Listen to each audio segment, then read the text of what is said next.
Naririnig Dinig na, ninyo ma'am. ako? Dinig, Ah, ma'am. okay. Kahit kanina, ma'am. Oh, okay. Ano lang, balik lang ako dun sa ano kanina. Alam niyo na panood, bata pa kayo eh. Jetsons. Alam niyo Jetsons? Yeah. 'Di ba yung Jetson. mga tao hindi nagda-drive. Ang kotse nila lumilipad. Yan ang direction natin. Ayaw ko kung napanood din niyo yung moving The Creator, yung AI movie.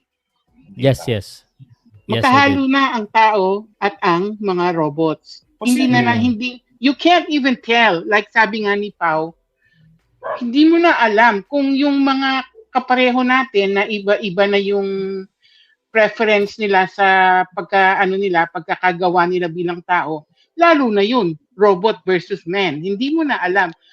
Para din yan, backwards naman tayo, Planet of the Apes, naging baliktad. Yung mga apes na yung parang sila yung dominant species, tayo yung mga ano. Ang future natin, yung bang parang leaps and bounds. Pero it could also happen backwards na tayong human being, magiging hindi na tayo yung dominant species. MJ, nangyayari na ngayon yung man versus robot eh. Sa mga kainan. Sa trabaho. Meron dito sa Tesla, meron na tayong Tesla robot, inattack yung yung worker dito. Oh. Yung kasi, mga taga dito. Go ahead.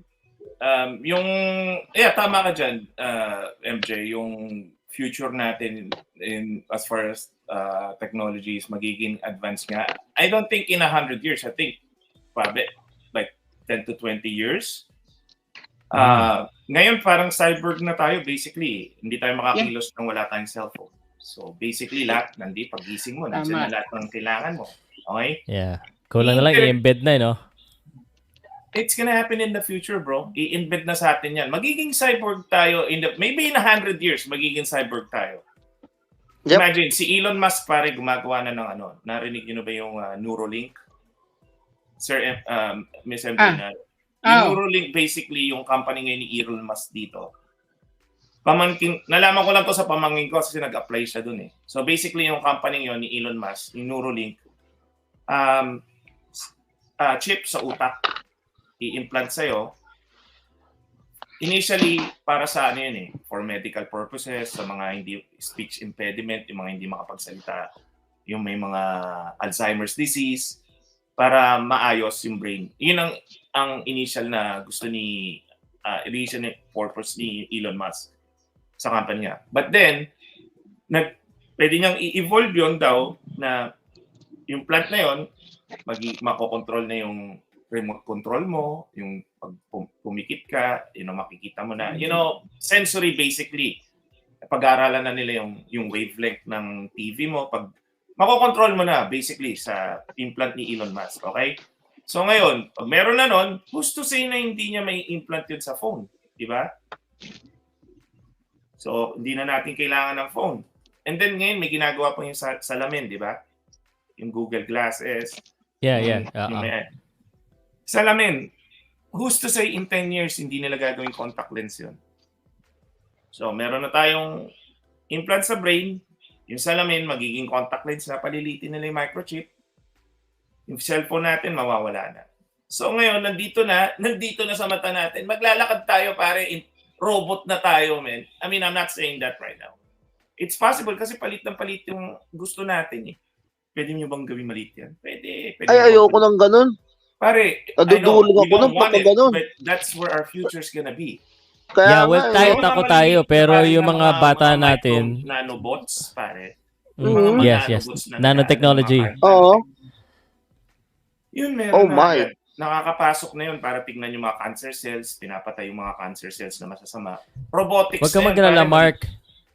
Mauuna yung Amerika mag-implement dyan. So, silang trial and error. Sila trial and error. Bago pumunta sa Asia. Huli ang Pinas, pre. Huli ang Pinas. Huli ang Pinas. So, masusubukan muna nila lahat. I totally disagree. Hindi kami ang mauuna. Alam niyo kung bakit? Sino? Bakit? Kasi, di ba, I don't know kung may mga mag-disagree.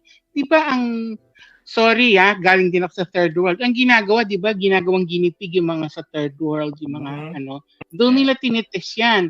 Pagka na-perfect na, tsaka lang nila i-implement dito. So, ayan. Siyempre, alam mo naman ang mga Amerikano, mautak. Bago kami, kayo muna. Totoo yan. Di ba? Tikim That's muna why nyo. Tikman nyo muna. That's why yung Pag gera nag-work, ngayon, Pre-taste kami. muna.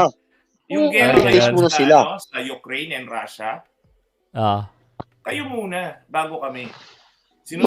Sinusuplayan ng Ukraine, sinusuplayan ng US ng weapons ang Ukraine. Sinusuplayan ng India and ng China ang Russia. So basically yung dalawang superpower team hindi naggagera pero nagpa-practice na based dun sa dalawa. Kayo muna bago kami. Pero who's to say na alam hindi namin. mauna ang China? Baka mauna pa China. Yun ang nga nakakatakot. Ibig sabihin, Bro Jay, kung hindi man sila nag-ano, kumbaga yung kanilang bagong kagamitan, pinapagamit sa mga yun, para mapag-testing nila. Magaling. Bakit ba Bro J ang tawag mo kay selectable? Sabi mo, Sir Pao, Jay, Proxy wars, TJ Polo, tama. Yung sinasabi ng TJ Polo, tama, proxy wars. Hindi sila nakikipaglaban. Proxy wars, yes. Ganyan din nangyayari sa Brad, sa Yes. sa Palestine and Israel ngayon. Sinusuplayan ng isa, Okay. sinusuplayan ng isa. Yung dalawa ng i-instigate, Brad. Kasi just in case na may war Yeah. na, alam na gagawin. Yan ang nakakatakot, bro. Correct. Ang China ngayon, Brad. Hindi ko rin naisip yun, Sir Pao, na yun pala yung strategy-wise na ginagawa, no? No, Brad. Para magamit kasi nagigera sila. Hindi mo naman basta-basta matitrain na di ba? Nagtitrain Yung na mga sila kagamitan, di ba? ngayon. Ipagamit na lang sa mga nagigera, di ba?